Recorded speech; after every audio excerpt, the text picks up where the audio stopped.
Hey, good morning, everybody. It's Hammer. Today is Monday, June 3rd, 2024. I, of course, am Hammer with Originator Success here with the Daily Mortgage Rate Update, the only place on the web where you get to join me live each and every day at 9:30 a.m. Eastern Time on Facebook and on YouTube, talking about what's going on with mortgage rates and pricing. This one's a big week for that. Check this out. This is a whale condom. Used whale condom. No, I'm just kidding you. This is my leg thing that I had used in the shower to cover my cast when I would take a shower. Don't have to use that anymore, though, thank goodness, because I can take everything off and take a regular shower. So, anyway, just having some fun with you guys on a Monday morning. Good morning. If you're here live, say good morning. If you're watching on the replay, don't forget to give us a hashtag replay in the comments. Let me know that you were here, whether you're on Facebook or on YouTube. Appreciate you doing that. Jay Rodriguez, you're the only one that ever does it on YouTube. I appreciate you for doing that. Thank you so much. So if you're here, make sure you say good morning. Don't forget to smash that like button, tag an LO friend, share us in a group and all that good stuff. Let's say hi to the live folks here this morning. Good morning, Bobby Searson. Great to see you, my friend. Good morning, Mallory Fotiadis, Allison Foy. Great to have you here. Yasmin Martin, good morning. Hope you had a great weekend. Brandy Brickler, great to see you as well. Bobby said, I hope you're healing quickly. Bobby, I'm doing well, thank you. And it probably would surprise nobody that knows me that I have basically done my own protocol for healing, including that I have my foot wrapped up in an ace bandage and wearing a shoe, not doing any real weight bearing on it. I'm not supposed to bear weight for 6 weeks, but I'm supposed to have it in like the giant boot, like the boot that's actually for it is in the other room. It's this freaking tall. And it just, I got to tell you, I'm not doing that. I'll be very careful with it, but anyway, I'm healing well. Thank you. Angela Walters, good morning. Kyle Mazik, great to see you. Ashley Mulcahy. Does anyone else tend to listen to their body more than they listen to the doctor, or am I the only idiot that does that kind of stuff? So because they take their protocol, it's funny, I love Google too. I've gotten a lot of information, but I'll stay on track. I just want to know that question. Let me know in the comments, do you listen to the doctor, or do you kind of go your own way? I take it as counsel, right? Like legal counsel. Mallory said yes. I don't know which way that means, that you got to tell me. All right, I'm going to roll in. Let's talk about what's going on with rates and pricing and all that stuff this morning. Oh, well, here he is. Here's Siegel. Ron says, today is National Chocolate Macaroon Day. It was brought to my attention that macaroons are different. I was talking about something that's not macaroons. Macaroons have coconut in them. Today's National Egg Day, which I usually start my day with a couple of hard-boiled eggs. So Mallory listens to her body. Yeah, good. I'm glad I'm not the only one. Yasmin all the time.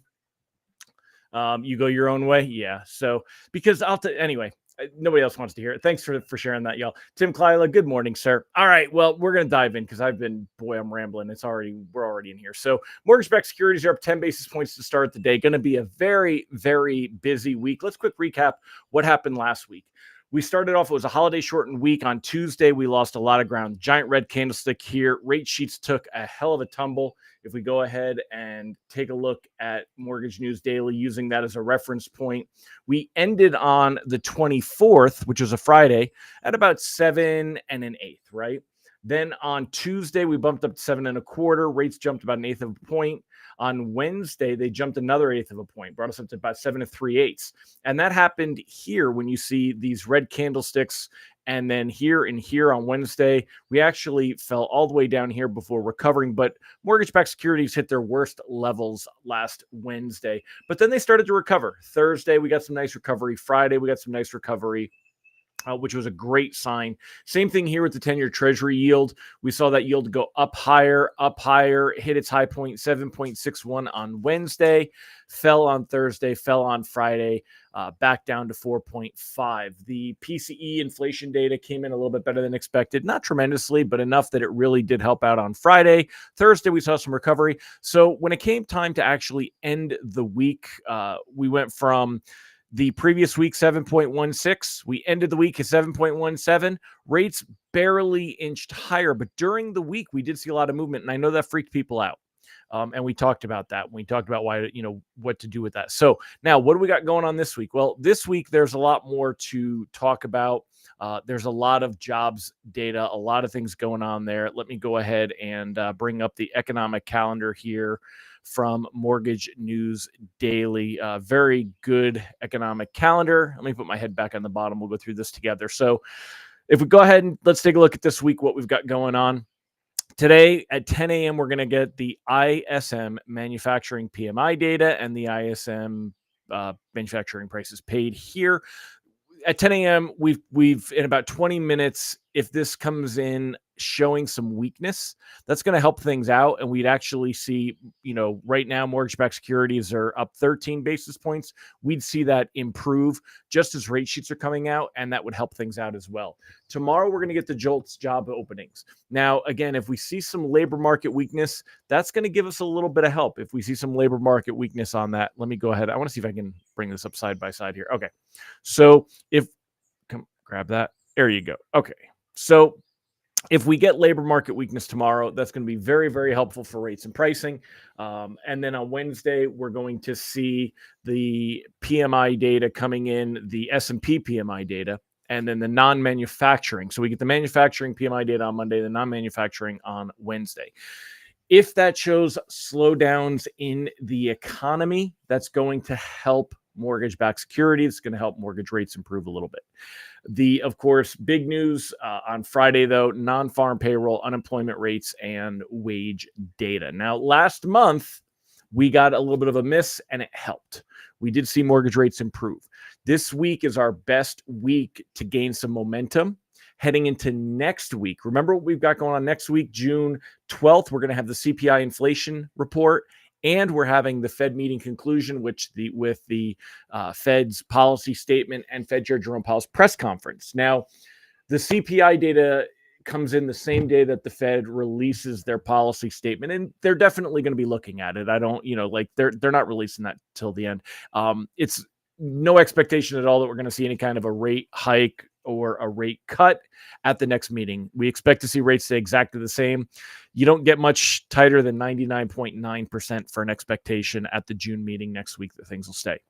So we're also now in the Fed blackout period, Fed members not speaking. We'll look at Nikki Tamaros's Wall Street Journal article, which will probably come out next week, Monday or Tuesday, right before the Fed meeting. We'll see how that goes, right? But right now, the expectation when we look towards the end of the year, markets are currently pricing in about a 40% expectation of one rate cut.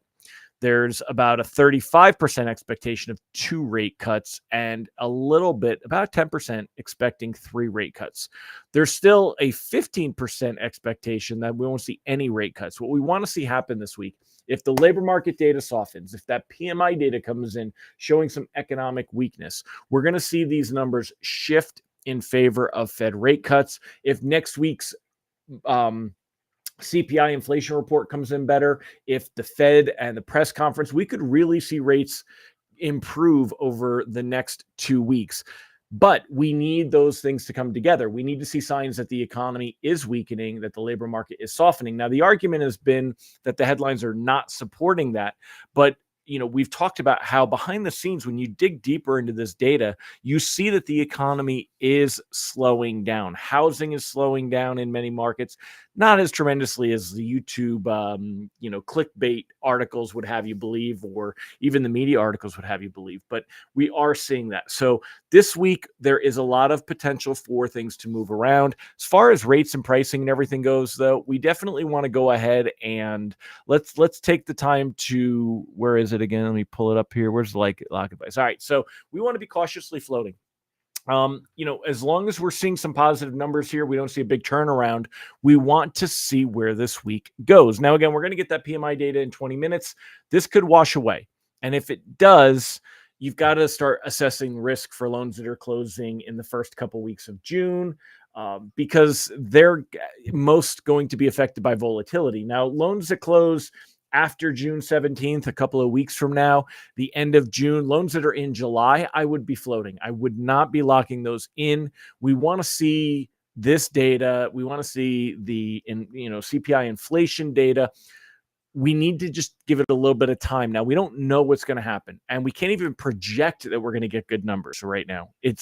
There is a lot of risk to floating into these next couple of weeks, but we want to take it slow, cautiously float, try to give opportunities, because as far as it really starts to hit on rate sheets, it could be a big swing. We could finally see rates drop back down into the sixes for conventional conforming. Of course, the Govy loan's been in the sixes for a while now. Right here, you could see that. But we could see conventional conforming fall back into the sixes, even with the loan level price adjustments, and that's going to spur a lot of activity. There's a lot of pent up activity. We know that there's a lot of buyers on the sidelines. There's also refinance activity starting to tick up. So keep that in mind. Stay focused on it. Let's give everyone an opportunity. Remember, if you would like to find out more about what's going on with rates and pricing, you can sign up for our written lock advice emails free to your inbox each and every weekday morning, www.ratelockadvice.com. You can also sign up for our text alerts. They're $7 a month. www.ratetextalerts.com. You can sign up for our text reminder if you'd like to be reminded that I'm going live each and every weekday morning here on Facebook and YouTube. You can sign up for those at hmmr.io/reminder. And if you would like to learn how we can help you get loans from Google and social media. Now, listen, if you're broke, I get it. And I don't want you to give me money if you don't have it. However, even if things are tight, I got to tell you right now, talking to our members, they're getting loans from our emails that we send out. They're getting loans from Google and being found on social media and Google. They're getting loans from using their reviews that we've helped them to get. That's what we do for you. Go check us out at originatorssuccess.com. If you'd like, sign up for a demo with Austin. You don't even have to talk to me. You can talk to Austin. He's gonna let you know what we're doing. I'll tell you, we've got our stuff dialed in. We've got some really awesome stuff coming down the pike for the second half of this year that we're working on that I am really excited about. So go check us out at originatorssuccess.com. Ron Siegel said, Hammer's tech service costs less for a month than one coffee and a Big Mac. Thank you, sir. I appreciate you. You are absolutely correct, and thank you so much for that. $7 a month helps you protect your pipeline. I don't make a ton of money on it, but we do it because we want to get back. And I told you guys last week, we had a consumer sign up. Loan officers telling consumers to sign up. So, which I guess, go ahead, but we'll have a consumer one there. Ron also pointed out, as I did before, no Fed speakers is good news for our sanity. Yeah, I said there was no Fed speakers for the next week.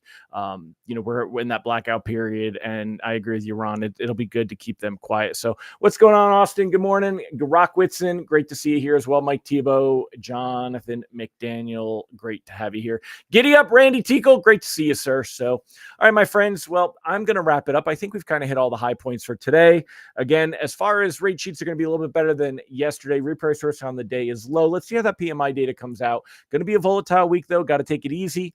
And that is it, my friends. So, all right. Well, thank you so much for joining me. Appreciate all of you. Thank you for all your well wishes and kind words. I'll see you guys tomorrow morning. Make it a fantastic day. Bye-bye, everybody.